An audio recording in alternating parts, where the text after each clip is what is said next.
అన్నిటికన్నా ఆశ్చర్యం ఏంటంటే ఆర్టిఫిషియల్ ఇంటెలిజెన్స్ ఇన్ వేదాస్. ఇప్పుడు ఎవరికి ప్రశ్న ఇది? సుఖమహర్షికి ప్రశ్న. పరీక్ష అడుగుతుంది రాబోయే సంవత్సరం ఎన్నాళ్ళు ఈయన ఉండడు. పరీక్ష అలాగే వారం రోజులు వెళ్ళిపోతాడు, ఈ వేళ రేపు వెళ్ళిపోయాడు. ఆ వేళ నుంచి ఆయన ప్రారంభించి ఎంతవరకు చెప్పాడు తెలుసండి? ఈ వేళ కాశ్మీర్ ప్రాబ్లం దాకా చెప్పాడండి ఆయన. అవునా? భాగవతం 12 స్కంధం చదవండి. కాశ్మీర్లో ప్రాబ్లం వస్తుందని చెప్పాడండి. కాశ్మీర్లో ప్రాబ్లం వస్తుందని 1935 ముందు ఎవరికైనా ఇమాజినేషన్ ఉందా? అసలు 1948 ముందు ఎవరికైనా, 47 కాదు 48 ముందు ఎవరికైనా ఇమాజినేషన్ ఉందా? ఏముంటుంది సార్ అందులో? ఏం రాశారు అంటే ఎట్లా? భూమికి ఎన్ని రకాల మూమెంట్స్ ఉన్నాయని చెప్పుకుంటాం. తన చుట్టూ తాను తిరుగుతుంది, తన చుట్టూ తాను తిరుగుతుంది, సూర్యుడి చుట్టూ ఏడాది కాలంలో తిరుగుతుంది. 2 రకాల మూమెంట్ కాదండి, 3 రకం మూమెంట్ కూడా ఉంది. ఒక మహర్షి ఉన్నాడండి, ఆయన అంటాడు అపశ్యమహమేతాం సప్త సూర్యానితి, నేను 7 సూర్యులు చూశానయ్యా అని డిక్లేర్ చేస్తున్నాడండి. డిక్లేర్ చేస్తున్నాడు. చేస్తూ కూడా ఇంకో 8వ సూర్యుడు కూడా ఉన్నాడు, నేను చూడలేదు. పరమేశ్వరుడిని ఎంత మైక్రోస్కోపిక్ లెవెల్ కంటే కూడా ఇంకా చిన్నగా కూడా ఉండగలడు ఆయన. కళాముహూర్త కాష్టాశ్చాహో రాత్రాశ్చ సర్వశ అర్ధమాస అర్ధవ సంవత్సరశ్చ కల్పంతాం అని చెప్తూ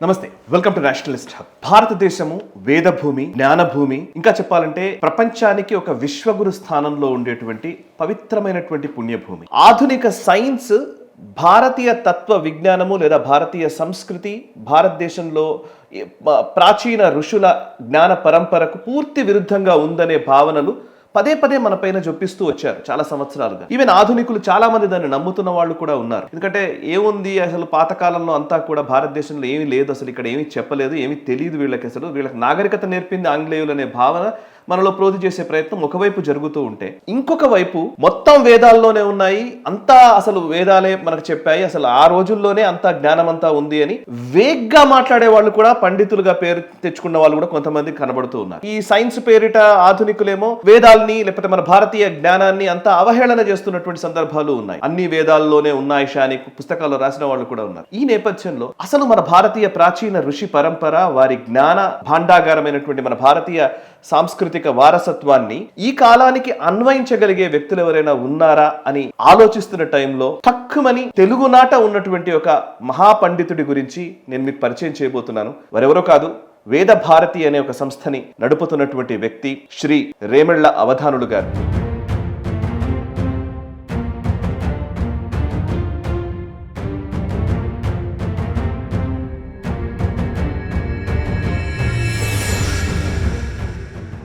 వారి గురించి చెప్పాలంటే 2 మాటలు నేను చెప్తాను.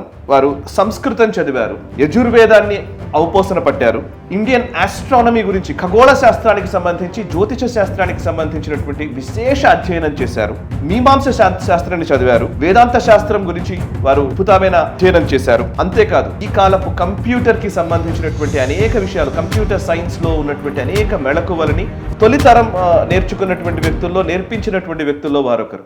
మన ప్రాచీన వాంగ్మయాన్ని అన్వయించి కొన్ని విషయాలు మనతో పంచుకోబోతున్నారు. ఈ వీడియోని మీరు చూడడం కాదు, మీ పిల్లలకు చూపించే ప్రయత్నం ఖచ్చితంగా చేయండి. అండ్ ఈ కాలం యువతరం ఖచ్చితంగా చూడాల్సినటువంటి వీడియో ఇది అని నేను అనుకుంటున్నాను. వారితో మాట్లాడదాం. నమస్కారం సార్. నేను కొంచెం సుదీర్ఘంగా ఇంట్రొడక్షన్ ఇవ్వవచ్చు, కానీ నేను చాలా తక్కువగానే చెప్పానని నాకు అనిపిస్తోంది. నాకు తెలుసు నేను మీతో ఉన్న పరిచయం బట్టి. ఫస్ట్ సార్ అవధానుడు గారు, నేను ఇందాక చెప్పిన దాంట్లో సింపుల్గా అడగాలంటే అన్ని వేదాల్లోనే ఉన్నాయి అని అవహేళన చేసేవాళ్ళు ఒకవైపు ఉన్నారు. అది అవహేళనే ఒక రకంగా.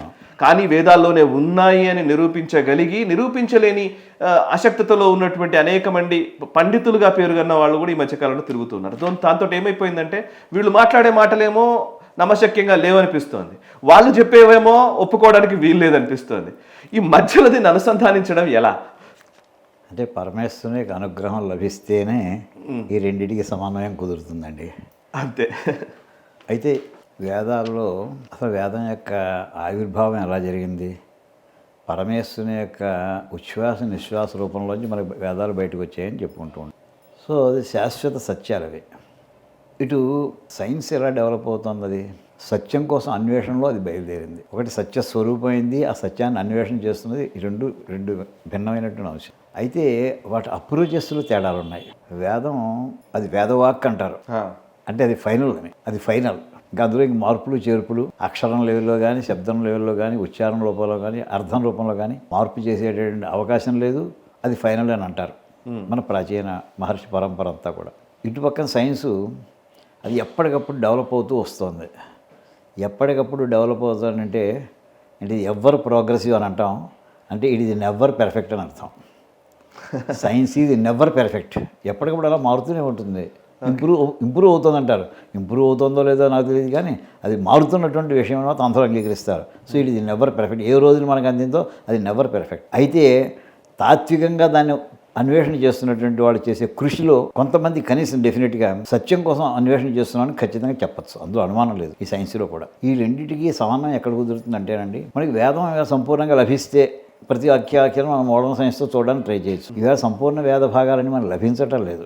4 వేదాలని అందరికీ తెలుసును, చంటి పిల్లాడు కూడా తెలుసును. కానీ మనకి 5200 సంవత్సరాల క్రితం అంటే కలియుగం ప్రారంభం అవుతుంటే వేదవ్యాస మహర్షి గమనించింది ఏంటంటే, యుగం చేంజ్ అయితే ఏమిటవుతుంది, నిన్న అయిపోయింది సపోజ్ ఒక సంవత్సరం 2025 వెళ్ళిపోతుంది, 2026 వస్తుందండి, పెద్ద ఏం తేడా తెలుస్తుంది మనకి, ఏం లేదు. కానీ ఆ మహర్షి గమనించగలిగారు, యుగం మారుతుంటే మెమరీ డ్రాప్ అవుతుంటే, మన ఏడాది మారుతుంటే మెమరీ డ్రాప్ మనకేం కనిపించట్లేదు, మనలో ఏం మార్పులు ఏం రావట్లేదు. డిసెంబర్ 31 ఎలా ఉన్నాం, జనవరి 1 కూడా అలాగే ఉంటున్నాం. కానీ యుగం మారేప్పుడు మాత్రం ఆ ద్వాపరయుగం వెళ్ళిపోయి కలియుగం ప్రారంభమవుతుంటే మెమరీ డ్రాప్ అవుతుందని చెప్పి ఆయన ఏం చేశారు, మొత్తం ఆ వేళకు ఉన్నటువంటి వేద వాంగ్మయం అంతని కలిపి 4 వేదాలుగా విభజన చేయడం జరిగింది. ఆయన కనీసం 1/4 అయినా చదవండి అని. ఓకే, అది ఆయన ఏం చేశారంటే ఒక్కొక్క భాగానికి, అంటే ఋగ్వేదానికి ఒకరిని, పైల మహర్షి, వైశంపాయన మహర్షిని, సుమంత మహర్షి, జైమిని మహర్షి 4 శిష్యుల్ని ఒక్కొక్కరిని ఈ 4 వేదాలని ప్రచారం చేయడానికి నియమించారు ఆయన. వీళ్ళు ఒక తరం, కలియుగం ప్రారంభమైంది, ఒక తరం ఇన్ఛార్జెస్ అనమాట, డిపార్ట్మెంట్ హెచ్ఓడీస్ అనుకుందాం కాసేపు మన మాటలో చెప్పుకోవడానికి. వాడు ప్రయత్నం చేసి ఆ 1/4 కూడా జ్ఞాపకం ఉంచుకోలేకపోతున్నారండి వీళ్ళు, మొదటి తరంలో ఉన్నటువంటి కలియుగం మనుషులు. వాళ్ళు ఏం చేశారు, ఇది అంటే అంత భాగం కూడా ఎక్కువైపోయింది అన్నమాట, దాన్ని మళ్ళీ గురుగారి టెక్నిక్గా వాడదాం, మళ్ళీ ఫర్దర్ డివైడ్ చేశారు వాళ్ళు. అది సెకండ్ జనరేషన్ ట్రై చేశారు, అది కూడా జ్ఞాపకం ఉంచుకోలేకపోతున్నారు. అలా అంటే మన పిక్టోరియల్ మనకి పై డయాగ్రామ్ అంటారు చూసారా, 4 క్వాడ్రంట్లుగా ఆయన చేస్తే ఒక్కొక్క క్వాడ్రంట్లో మళ్ళీ వీడు సబ్ డివిజన్స్ సెక్టార్స్ కింద డివైడ్ చేశారు. మళ్ళీ 3 జనరేషన్స్ చేశారండి వీళ్ళు. అప్పటికి మొత్తం మీద 1131 బ్రాంచెస్ అయ్యాయి. అంటే ఋగ్వేదాన్ని 21 పార్ట్లు చేశారు, యజుర్వేదాన్ని 101 పార్ట్స్ చేశారు, సామవేదాన్ని 1000 పార్ట్స్ కింద చేశారు, అథర్వవేదాన్ని 9 పార్ట్స్, మొత్తానికి కలిసి 1131 బ్రాంచెస్ అండి. ఈ 1131 బ్రాంచెస్ కలిసి అప్పటి 4 వేదాల కింద మొత్తం కంటెంట్ అది. ఓకే, ఎన్ని మంత్రాలంటే 7 కోటి మంత్రాలటండి. ఆ వేళకు లభించినవి అవ్వండి 7 కోట్ల మంత్రాలు మనకి అందించినటువంటి వ్యాస మహర్షి ఈ 4 భాగాలు చేసి. అలాగే ఎన్నాళ్ళు నిలబడ్డాయంటే 5200 సంవత్సరాలు సుమారు టైంలో 4000 సంవత్సరాలు నిలబడ్డాయండి సుమారు అన్ని శాఖలు కూడాను. మనకి హిస్టారికల్ ప్రూఫ్లు ఉన్నాయి. ఇంకేదంటే భాగవతం మనకి మహాభారత యుద్ధం జరిగి 5200 అందరూ ఒప్పుకుంటారు.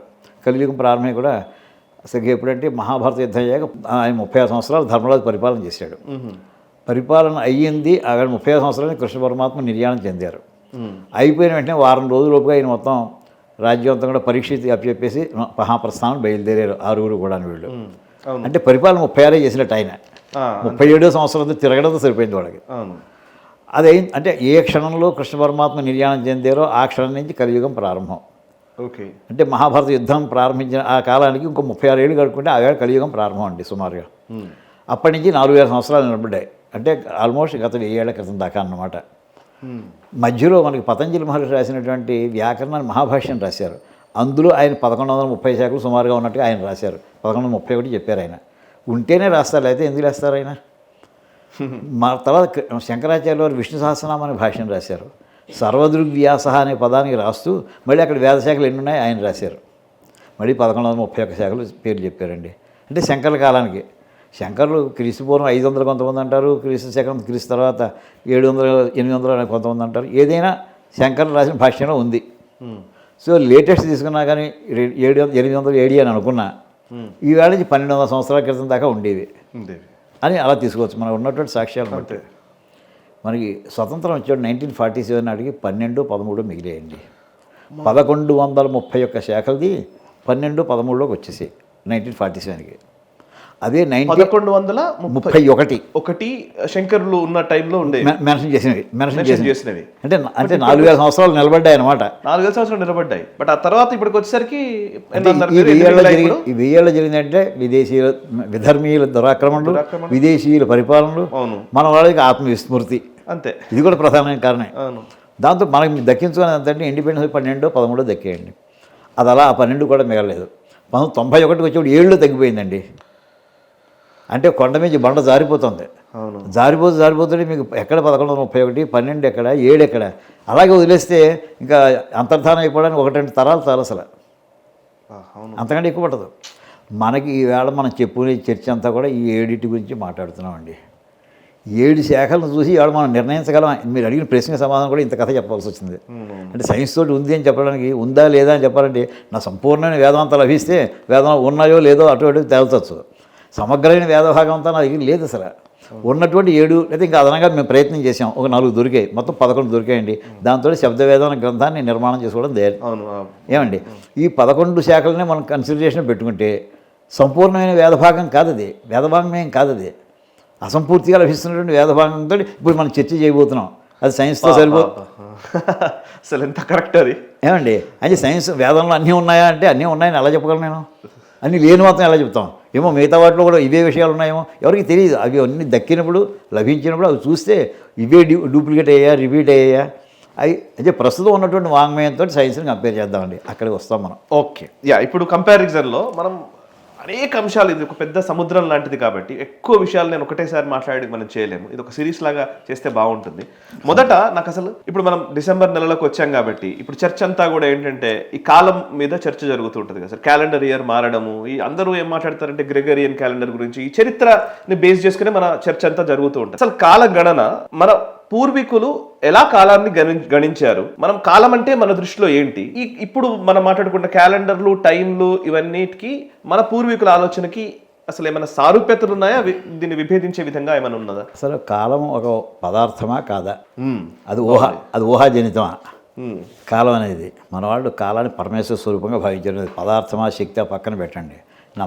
వామదేవాయ నమో జ్యేష్ఠాయ మంత్రం చెప్పుకుంటూ నమఃకాలాయ నమఃకల వికరణాయ అని కాలాయ నమః అని పరమశివుడిని మనం ప్రార్థన చేసే పదం కాలస్వరూపుడు అని ఆయన. ఏమండి, ఈవెన్ భగవద్గీతలో కూడా ఇది వేదం, ఇది మొట్టమొదటి మనకి వేద మంత్రం ఇది. రెండోది ఈ కాలంలో అంశాలు కావాలి. కాలం అంటే ఎక్కడి నుంచి, అది కల్పాలులాగా, ఇది మైక్రో సెకండ్, నానో సెకండ్లుగా కాలమే అంతా కూడాను. అందులో మన వాళ్ళు ఏం చేశారంటే మ్యాక్రో టైం స్కేల్లోను, మైక్రో టైం స్కేల్లోను, రెండింటిలోనూ వాటికి మనకు విభజన ఇచ్చారండి. మ్యాక్రో స్కేల్లో అంటే ఏంటంటే మనకి ఇప్పుడు మనం చెప్పుకునేటువంటి సంవత్సరం చెప్తున్నామండి. దాన్ని మన వాళ్ళు బ్రాడ్గా 4 యుగాలుగా చేశారు. కృతయుగం, త్రేతాయుగం, ద్వాపరయుగం, కలియుగం. ఈ కలియుగాన్ని ఒక యూనిట్గా పెట్టుకుంటే దానికి బట్టి ఎంతంత టైం పడుతుంది వాళ్ళు లెక్క కట్టారు.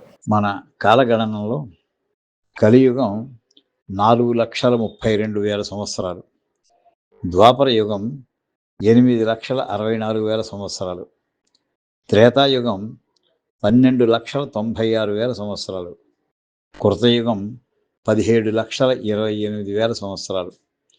ఈ 4టిని కలిపితే ఒక మహాయుగం అంటారు.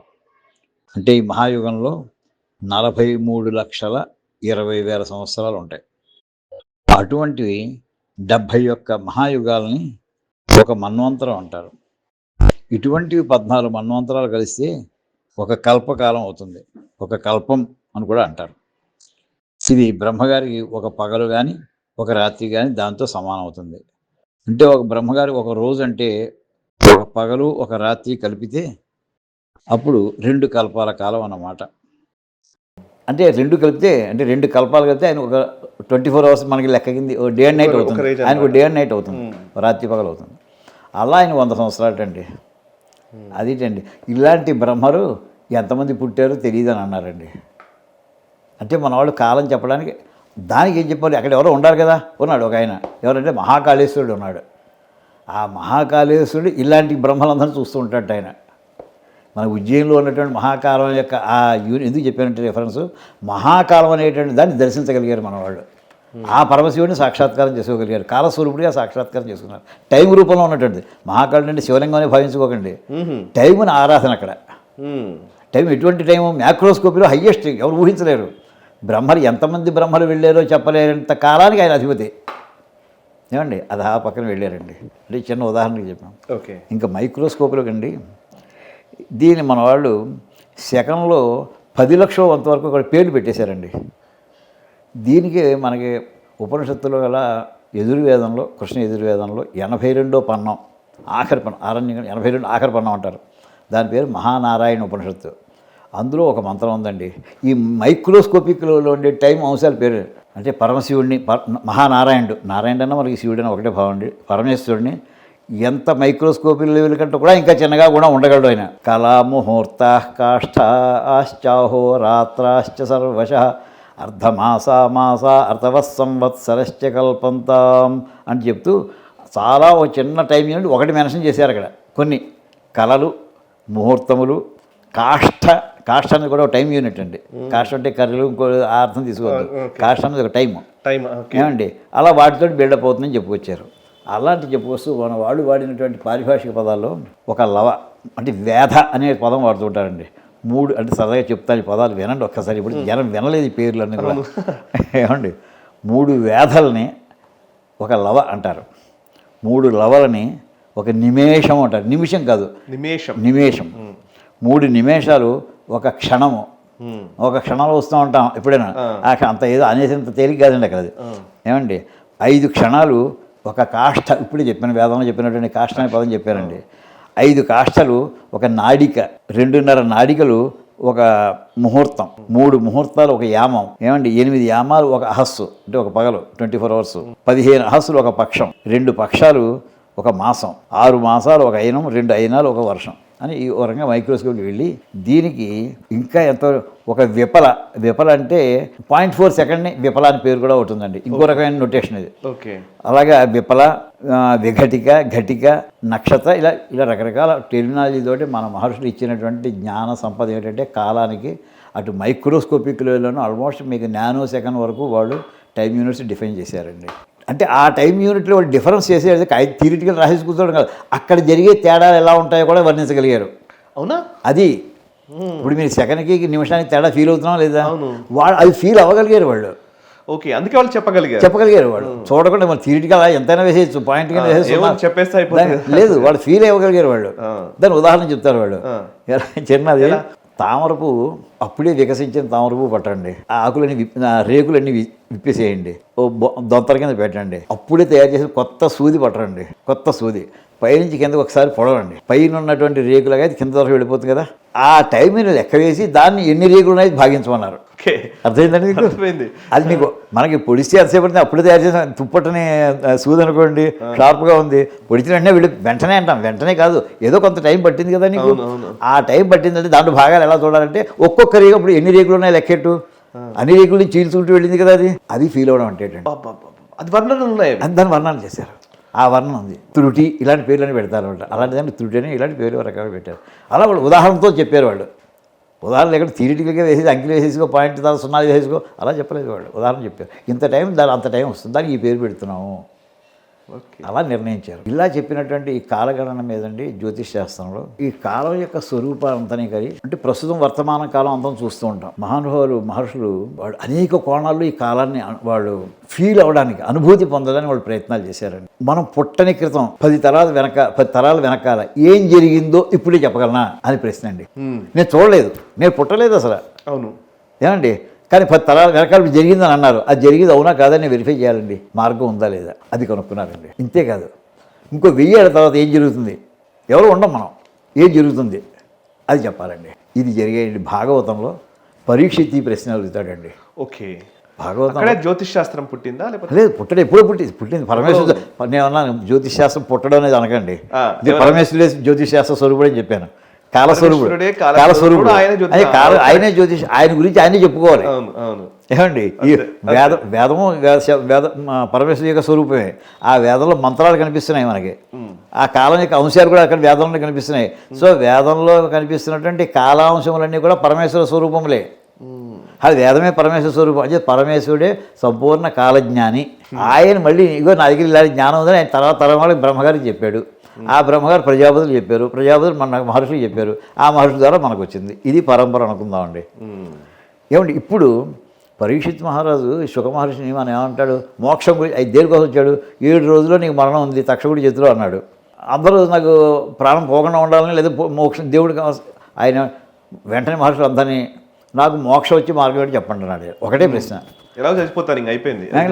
ఆయన రికన్సైల్ అయిపోయాడు, నేను తప్పు చేశాను అనుభవించాల్సిందే, నాకు టైం పీరియడ్ తెలిసింది 7 days, అది 7 days నా మోక్షం కావాలి, స్వర్గం కావాలని అడగలేదు ఆయన, వ్యక్తిగత సుఖాలు కావాలని లేదు, హ్యాపీగా జీవించాలి 7 రోజులు ఎంజాయ్ చేయాలని అనుకోలేదు ఆయన. ఎవ్వరు మహర్షులు అనేక మంది ఉన్నారు, ఒక్కడ సమాధానం చెప్పలేకపోయారండి. శుక మహర్షి రావాలి దానికి. వ్యాస మహర్షి ఎదురుకుండా ఉన్నారు, అక్కడ దగ్గరలో ఉన్నారు, ఆయన చెప్పలేదు దానికి. వీళ్ళంతా కూడా ధర్మం మీద వాటి మీద వెళ్ళినట్టు శుక మహర్షి యొక్క స్థాయి ఇంకా వీళ్ళు ఎవరు పొందలేదు, మా భగవంతుడు అయితే అనుకుంటామండి. శుక మహర్షి వచ్చారు, 6.5 రోజులే పాఠం చెప్పారండి ఆయన, 7 రోజులు వెళ్ళిపోతున్నారండి. ఆఖరి అంతా చెప్పేసి ఆయన ఇప్పుడు చెప్పడం అయిపోయింది, ఇంకా నువ్వు అనుభూతి పొందలేదు అంతే అన్నాడు. అంటే తక్షకుడు అక్కడ మామూలుగా కథ మీరు ఈ ప్రశ్నకి సమాధానం తర్వాత వస్తుంది, కానీ తక్షకుడు కాటేసాక ఆయన ప్రాణం వదిలిపెట్టాడుగా, లేకపోతే ఆయన ప్రాణం వదిలేసాక తక్షకుడు కాటేసాడా అని చర్చ కూడా ఉంది, జరిగింది అక్కడ.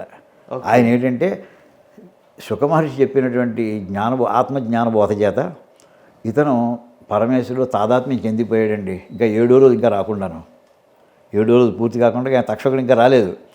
ఏమండి వచ్చాడు, ఇంకా కాటు వేయలేదు, వేసేప్పటికి ఈయన బ్రహ్మీభూతుడు అయిపోయాడు. ఈయన శరీరాన్ని వదిలేశాడు. ఈయన ఆ వదిలేసిన శరీరాన్ని అతను కాటేశాడు. ఇతను వదిలేసిన శరీరాన్ని ఆయన కాటేశాడు. ఎలాంటంటే ఒక కంటైనర్ ఉంది, కంటైనర్లో ఒక వస్తువు ఉంది, వస్తువు అందులో తీసేసాం మనం, కంటైనర్ని కాటేసుకున్నాడు, ఆ కంటైనర్ కాలిపోయింది. ఆయనకి నిజంగా పరీక్షిత్ని ఇతని వల్ల మరణం జరిగిందా లేదు, ఆయన అప్పటికే శరీరాన్ని దాటి వదిలి ఆయన మోక్షంలో వెళ్ళిపోయాడు ఆయన. ఈ పరీక్షిత్ ఎందుకు చెప్పానంటే 12 స్కంధాల పుస్తకం భాగవతం, 11 స్కంధాల వరకు ఆయన అంతా చెప్పిన తర్వాత అప్పుడు 12వ స్కంధం మొదట్లో ఇంతవరకు మీరు జరిగినటువంటి మహానుభావుల యొక్క శ్రీకృష్ణ పరమాత్మ యొక్క లీల చెప్పారు, నరసింహావతారం చెప్పారు, అన్ని దశావతారాలు చెప్పుకొచ్చారు, అన్ని అవతారాలు చెప్పుకొని వచ్చారు. ఇప్పుడు నాకు ఒక కోరిక, ఈ దేశాన్ని రాబోయే సంవత్సరాలు ఎవరు పరిపాలిస్తారో తెలుసుకుందామని మహానుభావ అంటాడండి. ఇప్పుడు ఎవరికి ప్రశ్న? ఇది శుక మహర్షికి ప్రశ్న. పరీక్షిత్ అడుగుతుంది, రాబోయే సంవత్సరం ఎన్నాళ్ళు ఈయన ఉండడు, పరీక్షిత్ ఎలాగ వారం రోజులు వెళ్ళిపోతాడు, ఈ వేళ రేపు వెళ్ళిపోయాడే. ఆ వేళ నుంచి ఆయన ప్రారంభించి ఎంతవరకు చెప్పాడు తెలుసానండి, ఈ వేళ కాశ్మీర్ ప్రాబ్లం దాకా చెప్పాడండి ఆయన. అవునా? భాగవతం 12వ స్కంధం చదవండి. కాశ్మీర్లో ప్రాబ్లం వస్తుందని చెప్పాడండి. కాశ్మీర్లో ప్రాబ్లం వస్తుందని 1935 ముందు ఎవరికైనా ఇమాజినేషన్ ఉందా? అసలు 1948 ముందు ఎవరికైనా, 47 కాదు 48 ముందు ఎవరికైనా ఇమాజినేషన్ ఉందా? ఊహకంత ఏముంటుంది సార్ అందులో, ఏం రాశారు అంటే ఎట్లా, ఎక్కడెక్కడ మొత్తం ఈ గొడవలు అన్నీ వస్తాయి, మేము మిగతా దేశాల వాళ్ళు ఎవరు వచ్చి ఇక్కడ పరిపాలన చేస్తారో వాళ్ళ పేరు కూడా చెప్పాడండి ఆయన. అప్పుడు ఇంకా అశోకుడు పుట్టలేదు, చంద్రగుప్తుడు పుట్టలేదు. అవును, ఎప్పుడు పుడతాడు చంద్రగుప్తుడు? మనకి BC 2000 అంటాం, 200 అంటాం సుమారుగా. అంటే అప్పటికి 5,000 సంవత్సరాల దగ్గర మనం మొట్టమొదటి చెప్పుకున్నామండి. 5,000లో నీ 2,000 తీసేస్తే 3,000. సో అప్పటి ఆయనకి పరీక్షిత్ అడుగుతున్న నాటికి ఆవేళ ఇంకా రాబోయే 3,000 సంవత్సరాలు జరగబోయే చంద్రగుప్తుడి పేరు చెప్పాడండి భాగవతంలోనూ. ఎలా వచ్చిందండి అది? అంటే ఇందాక చెప్పాను, మహర్షులు అయిపోయినటువంటి విషయాలని తెలుసుని చెప్పాలి, జరగబోయే విషయాల్ని చెప్పాలి. వాళ్ళని మనం త్రికాల వేదులు అంటాం. త్రికాల వేదులు అంటే భూతకాలము, వర్తమాన కాలం, భవిష్యత్ కాలం, మూడింటిని సమానంగా చూడగలిగి ఉండాలి. అది ఎలా సాధ్యమో తపస్సు చేత సాధ్యం. వాళ్ళకి పరమేశ్వర స్వరూపాన్ని, పరమేశ్వర సాక్షాత్కారం చేస్తుంటే కాలస్వరూపంలో వాళ్ళ ఒక్కసారి జ్ఞానం చేస్తుంటే కనిపిస్తుంది. ఇది భాగవతంలోనే కాదండి, వాల్మీకి రామాయణంలో కూడా శ్రీరామచంద్రుడి ఉత్తరాఖండ్ ఉంది, ఉత్తరాఖండ్లో కథ జరుగుతుంది. దశరథుడు బతుకున్నప్పుడు రాముడికి ఇంకా 10 ఏళ్ళు 12 ఏళ్ళు, ఇంకా పెళ్ళవలేదు. ఓ రోజు దూర్వాస మహర్షి వచ్చాట. దశరథుడికి 4 పిల్లల్లోనూ రాముడు అంటే కొంచెం స్పెషల్ అటాచ్మెంట్ ఎక్స్ట్రా ఉంది. మొదటి కొడుకని కావచ్చు, ఉన్న వాళ్ళందరిలోకి ఇంటెలిజెంట్ అని కావచ్చు, బలవంతుని కావచ్చు, పెద్ద కొడుకు కావచ్చు, తన తర్వాత వారసుడు వాడేని కావచ్చు, ఏదైనా సరే అతని యొక్క ప్రవర్తన కూడా కావచ్చు. దూర్వాస మహర్షి వస్తే పక్కకి సీక్రెట్గా వెళ్ళి ఆయన సుమంతుడు వెళ్ళేట. సుమంతుడు దూరంగా కూర్చున్నాడు. ఏమండి మా అబ్బాయి జాతకం ఎలా ఉంటుందండి అని అడిగేటండి. మా అబ్బాయి జాతకం ఎలా ఉంటుంది, ఎవరికి మామూలుగా ఉత్తరామాయణంలో వస్తుంది, నీ కొట్టడిగా బ్రహ్మాండంగా ఉంటుంది. కానీ ఒక మాట చెప్పనా, 2 సార్లు భార్య వివేకం అవుతుందయ్యా. ఇది ఎప్పటి కదండి, ఇది రాముడికి ఎన్నో ఏళ్ళ జరుగుతుంది, ఇది 10వ ఏళ్ళు జరుగుతుంది. ఇంకా పెళ్ళి అవ్వలేదు, ఇంకా కైక వరాల దగ్గర రాలేదు, అరణ్యానికి వెళ్ళలేదు, రావణాసుడు తీసుకెళ్ళలేదు. ఏమండి ఎన్నేళ్ల తర్వాత ఇది సుమారు 15 ఏళ్ల తర్వాత కథ జరగబోయేది. రాముడికి అరణ్యానికి వెళ్ళే టైం ఎంత అంటే 24 ఏళ్ళు వెళ్ళాడండి అరణ్యానికి. పెళ్ళి అయ్యేప్పుడు 12 ఏళ్ళు శ్రీరామచంద్రుడికి అని చెప్తారు. ఏంటి 12 ఏళ్ళు వీళ్ళు పెళ్ళి అయిపోయింది, 12 ఏళ్ళు అయోధ్యలో ఉన్నారు. 24 ఏళ్ళు, 24 ప్లస్ 14 ఏళ్ళు అనుకోండి మొత్తం అరణ్యాసం, అంటే 38 ఏళ్ళు వస్తాయి. ఓ ఏడాది ముందరే రావణాసుడు తీసాడు, అంటే 37th ఇయర్లో సీతాదేవిని అపహరించడం జరిగింది. ఏమండి ఆ విషయం దూర్వాస మహర్షి చూసాడా, దశరథుడు చూసాడా? కానీ ఎలా చూడగలిగాడే మరి దూర్వాసుడు? తపశ్శక్తి చూడగలి. రెండో వియోగం అది కూడా చెప్పాడు ఆయన. ఇవి ఎలా చెప్పారు? ఇవన్నీ కలిపి జ్యోతిష్ శాస్త్రం ప్రతిఫలిస్తాయి. అన్నీ జ్యోతిష్ శాస్త్రం కలిపి భూత భవిష్యత్ వర్తమానాలు. ఇంతే కాదు, నేను 10 ఏళ్ల క్రితం బెంగళూరులో కాన్ఫరెన్స్కి వెళ్ళానండి. 10 ఏళ్ల క్రితం ఆయన ఏం చెప్తున్నారో తెలుసా అండి, మన నాడి పట్టుకుని మనవడికి ఆయుష్ ఎంతుందో చెప్తున్నాడండి. మన నాడి పట్టుకుంటున్నాడు ఆయన. మన నాడి పట్టుకుంటే మన గురించి చెప్పచ్చు, అదే చాలా గొప్పది అనుకుంటాం. ఎవరైనా నాడి పట్టుకునే వాళ్ళు, కాడు పట్టుకుని, చేతులు పట్టుకుని ఎవరు లేరు, అసలు వదిలేశారు. ఆ సబ్జెక్ట్ వదిలేసాం. నాడి పట్టుకుని అతను ఆరోగ్యం చెప్పచ్చు. అది కాదు, కొడుకు ఆయుష్ కాదు, మనవడు ఆయుష్ చెప్తున్నాడండి. చెప్పచ్చు అన్నాడు ఆయన. శాస్త్రంలో ప్రతిఫలిస్తుంది నాకు అన్నాడు ఆయన. ఇప్పుడు ఈ మధ్య కాలంలో 10 ఏళ్ల క్రితం జరిగిన సంఘటన ఇది. అలాంటి మహానుభావులు ఇవాళ కూడా ఉన్నారు. వాళ్ళు ఉన్నారా సార్? ఇప్పటికీ ఉన్నారు. ఎక్కడున్నారో అందరికీ ఏ రోజు కాదు. వాడు దీనికోసం, ఈ ప్రపంచం వాళ్ళకి తృణప్రాయం. వాళ్ళకి ఈ ప్రచారాలు, ఈ హడావిడి అక్కర్లేదు. వాళ్ళ పని వాళ్ళు చేసుకుంటూ వెళ్తుంటారు. ఇంకొక మాట చెప్తాను, అంటే ఇవన్నీ జరిగిన ఈ సంఘటనలు ఇంకా 100 ఏళ్ల క్రితం, 120 ఏళ్ల క్రితం బాంబేలో, అతని పేరు పరంజపే ఏదో ఉంది, మనిషి మొట్టమొదటిసారి ఎవరిని తీసుకురండి, అతనితో పరిచయం లేని వ్యక్తిని తీసుకురండి ఆయన ఎదుర్కొండా. ఒక్క క్షణం చూపించండి, మళ్ళీ తీసుకెళ్ళిపోండి, ఎక్కువసేపు తోడనే వద్దు. ఇది ఎక్స్రే తీసినట్టే టక్కున తీసుకెళ్ళిపోండి. అతని యొక్క date of birth, time of birth కూడా చెప్తాడండి. Date of birth, time of birth అండి. డేట్ ఆఫ్ బర్త్ మామూలుగా మనకి 10 ఏళ్ళ ఉద్దాయింపుగానే చెప్పలేము మనం. వయసులో ఉన్నవాడిని చూసి వాడికి 65 ఏళ్ళ 75 ఏళ్ళ తేడా తెలియదు మామూలుగా కాదు. ఒక్కసారి ఫస్ట్ టైం చూడడం, చూసింది కూడా just 10 seconds maximum, less than 10 seconds చూపించండి అంతే. టైమ్ ఆఫ్ బర్త్ కూడా చెప్పడం, డేట్. ఆశ్చర్యం కాదు, జరిగింది అది. అతని గురించి రెఫరెన్స్ ఉంది నా దగ్గర. ఇప్పుడు 1890లో జరిగింది అది. 1890లో ఒకటి కాదు, కొన్ని వేల మందికి చెప్పాడు ఆయన. ఇది ఒకళ్ళది జరిగిపోయినట్టు కాదండి. అది భూతకాలానికి వర్తిస్తుంది, వర్తమానానికే వర్తిస్తుంది, భవిష్యత్ కాలానికి వర్తిస్తుందండి. అంతే. వాడు ఒకటిదే జాతకం కాదు, ఆ జాతకాన్ని బట్టి వాడి కొడుకుది, వాడి మనవాడిది, వాడి మునిమనవాడు అన్నీ కూడా చెప్పచ్చుట. అటువంటి జ్యోతిష్ శాస్త్రం కాలస్వరూపంగా, దైవ స్వరూపంగా భావించి మనకి ఇచ్చారండి వాళ్ళు. దాన్ని మనం అశ్రద్ధ చేతానండి, అజ్ఞానం చేతానండి, దాన్ని వదులుకున్నాం. కానీ ఇంకా కొంతమంది మహానుభావులు, ఇదంతా కాకుండా ఇంకొక చిన్న ప్రశ్న, మీకు ప్రశ్న నేను వేసేది కాదు. ఈ దేశాన్ని పరిపాలించినటువంటి చక్రవర్తి ఎంతమందో ఉన్నారండి కదా. ఎంతమంది చక్రవర్తులు పరిపాలించారు? మనకి కథలు తీసుకుంటే ఇక్ష్వాకు, మాంధాత, సగరుడు, రఘుమహారాజు, దశరథుడు, వీళ్ళ తక్కువ వాళ్ళేం కాదు. అలాగే ఇటు ఒక చూసే ధర్మరాజు, పాండవులు, ఎంతమంది వెళుతూ ఉన్నారు. వీళ్ళందరిలోకి మ్యాథమెటిక్స్లో స్పెషలైజ్ చేసినటువంటి చక్రవర్తి ఎవరు? మ్యాథమెటిక్స్ స్పెషలైజ్ చేసి ఉండాలి. ఓకే. ఈ ప్రశ్న అడిగిన ఎవరు సమాధానంలో, నేను ఆ కుర్రాన్ని ఎవరిని అడిగితే ఈ దేశాన్ని పరిపాలించిన చక్రవర్తుల పేరు చెప్పండి అంటే ఎవడో ఒక కాలేజీలో అడిగితే ఔరంగజేబు అన్నాడండి. దురదృష్టం. వాడు తప్ప ఇంక వాడు దొరకలేదు వాడికి. ఏమండి, ధర్మరాజు అండి మ్యాథమెటిక్స్ని స్పెషలైజ్ చేశాడు ఆయన. ఒకసారి జూదంలో ఓడిపోయాడు కనుక అరణ్యవాసం చేసేప్పుడు మళ్ళీ 2 అవసరం వస్తే ఇప్పుడు నెగ్గాలి. అది ఎలా నేర్చుకోమంటే అక్కడ మహర్షి యొక్క అనుగ్రహంతో ఆ విద్య నేర్చుకున్నాడు. దీని మీద అరణ్య పర్వంలో వాక్యం ఉంటుందండి. అది విద్యుక్తం అంటే నేను ఒక ఆయన ఎవరినో అడిగాను, ఏమంటే మీకైనా కర్ణపిశాచి దానివల్ల చెప్పేస్తున్నారా ఇలాంటి భవిష్యత్తు? లేదండి, నేను కృషి చేశాను, 20 ఏళ్ళు కృషి చేశాను, ఇవాళ చెప్పగలుగుతున్నాను. ఒక ఆయన ఎవరైనా వస్తే ఆయన నాకు చెప్పింది ఏంటంటే, అవసరం గారు మీ ఇంటికి ఒక ఆయన మా ఇంటికి జరిగిన సంఘటన చెప్తానండి. అంటే ఇవన్నీ అపూర్వ జ్యోతిష్ శాస్త్రంలో విషయాలు ఇవి. అంటే ఇవన్నీ సామాన్యంగా లోకానికి తెలియవు. మనం వేదాలను కంప్యూటరైజ్ చేస్తున్న సమయంలో గ్రాఫిక్స్ పెడుతున్నాను, వాయిస్ పెడుతున్నాను, టెక్స్ట్ పెడుతున్నాను, అదో అపూర్వమైన ప్రయోగంగా జరుగుతుంది. 20 ఏళ్ళ క్రితం, 30 ఏళ్ళ నుంచి చూడడానికి అనేక మంది వస్తుంటారు, వెళుతూ ఉంటారు. ఆ వచ్చిన వాళ్ళలో ఒక ఆయన నాకు పరిచయం లేని వ్యక్తి, అలాంటి మీరు ఏదో చేస్తున్నారంటే నాకు చూడాలని సరదాగా తెలుసుకుందాం వస్తుంది. రండి అన్నాను. సాయంకాలం టైం ఇచ్చాను. 4:30 అంటే 4:30కి వచ్చారండి ఆయన. ఓ అరగంట సేపు డెమో చూపించాను. 5ంటికి వెళ్ళిపోతూ గడప దాటుతూ మా ఇంట్లో, అవసరం గారు మీ ఇంటికి 6:15కి చంద్ర అనే కుర్రాడు వస్తాడండి అని అన్నారండి. అంటే మీరు ఎవరికైనా అపాయింట్మెంట్ ఇచ్చారా? మీరు 6 దాకా ఇక్కడ ఉంటానేమో అని అనుకుని ఆ కుర్రాడిని ఎవరిని ఇక్కడ రమ్మని చెప్పి, లేదండి అన్న. పోనీ ఆ కుర్రాడు ఎవరన్నా చంద్రాని కుర్రాడు అని మీ అపాయింట్మెంట్ అడిగి, సార్ మీరు ఏరియాకి వస్తున్నారు కదా, మీరు అవసరం గారు ఇదేవారండి మా ఇల్లు అక్కడ దగ్గరనే వచ్చి కలుస్తానని అడిగారు. లేదండి. మీరు ఆ కుర్రాడు తెలిసినా తెలియదండి. ఆ కుర్రాడు మీరు తెలిసినా తెలియదండి. మరి ఎలా చెప్తున్నారండి ఇవన్నీ? ఇప్పుడు టైం చూసి చెప్తున్నానండి. సరిగ్గా 6:15 అయిందండి. చంద్రశేఖర్ కుర్రాడు వచ్చాడండి. ఆ కుర్రాడు మాకు తెలుసు కుర్రాడే. అతను అడిగాను, ఏమయ్యా నువ్వు ఎలా వచ్చావు ఇప్పుడు మా ఇంటికి వద్దా? నేను ఇప్పుడే మీ అబ్బాయి ఫోన్ చేశాడండి, అందుకోసం వచ్చానండి. ఇంత ముందర అలా ఆలోచన లేదండి.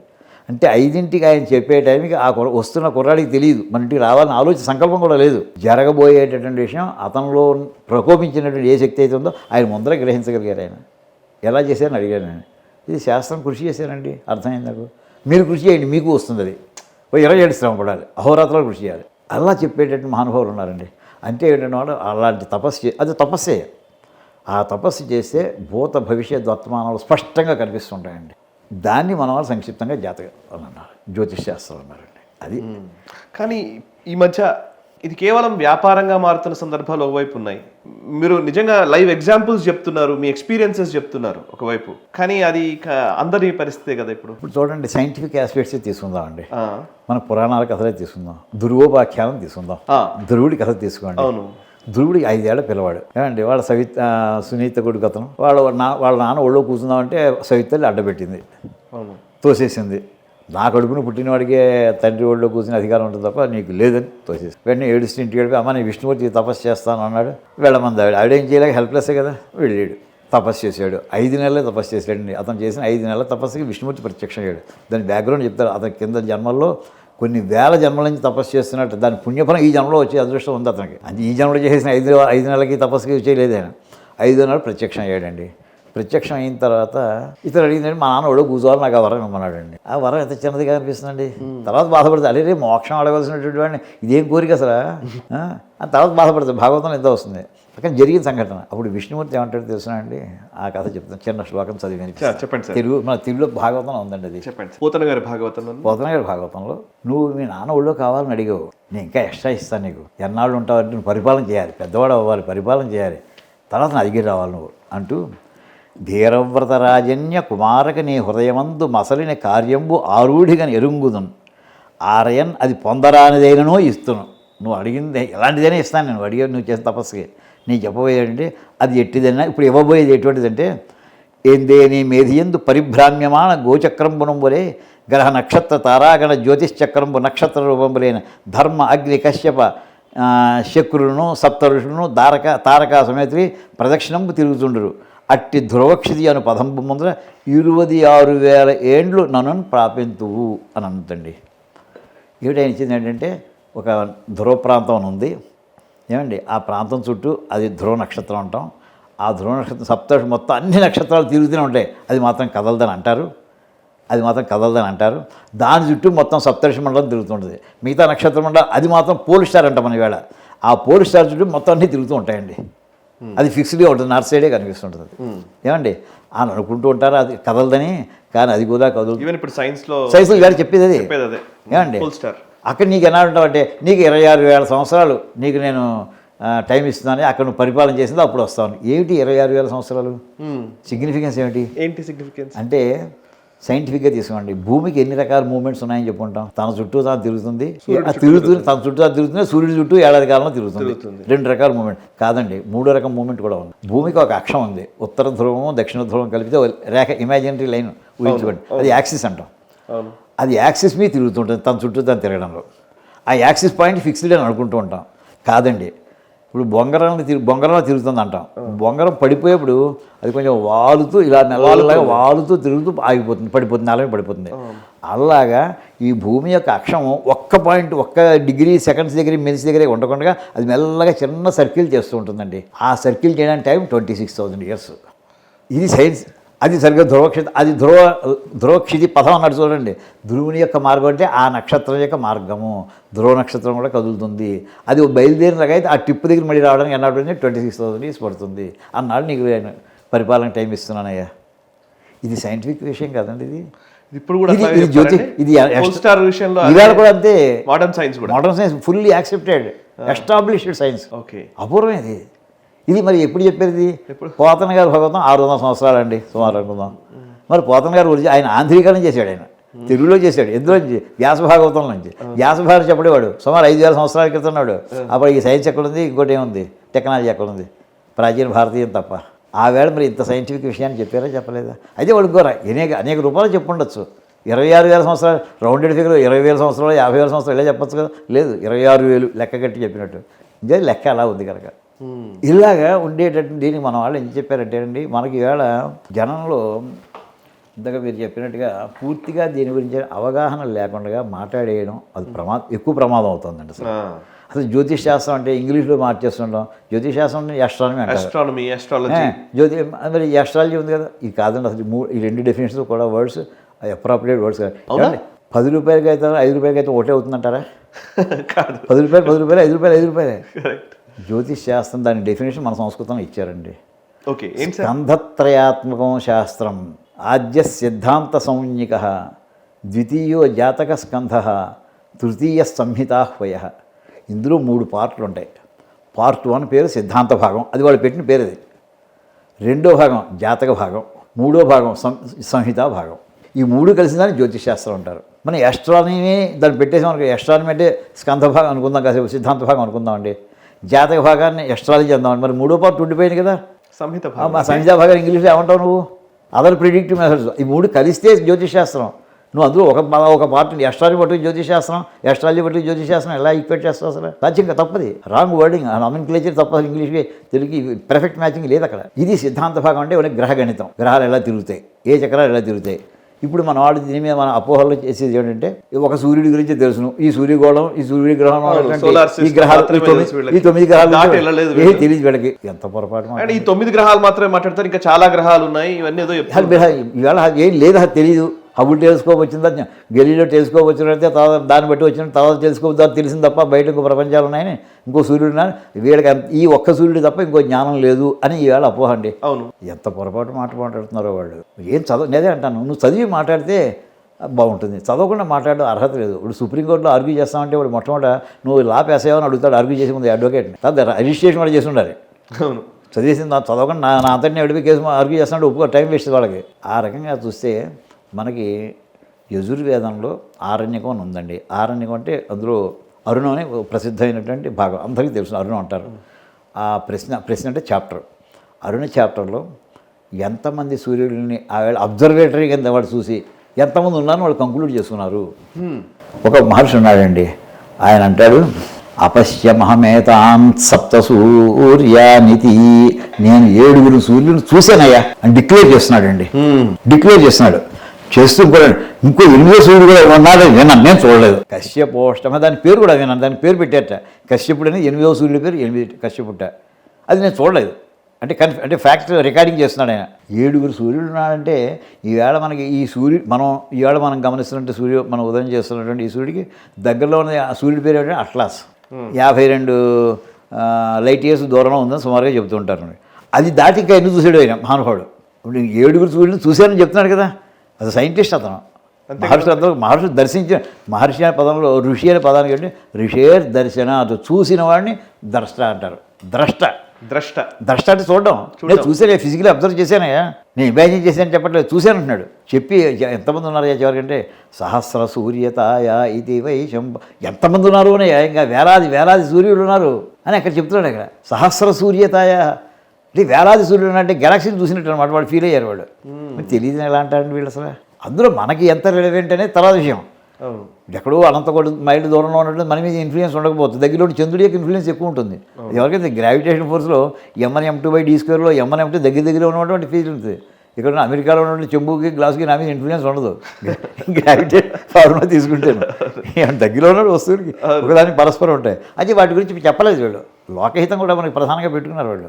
ఏది అవసరం చెప్పారు. నువ్వు తెలియదని ఎలా అంటావు అసలు? చాలా పొరపాటు వాళ్ళు. వేదంలో ఎన్ని కొటేషన్స్ ఉన్నాయి.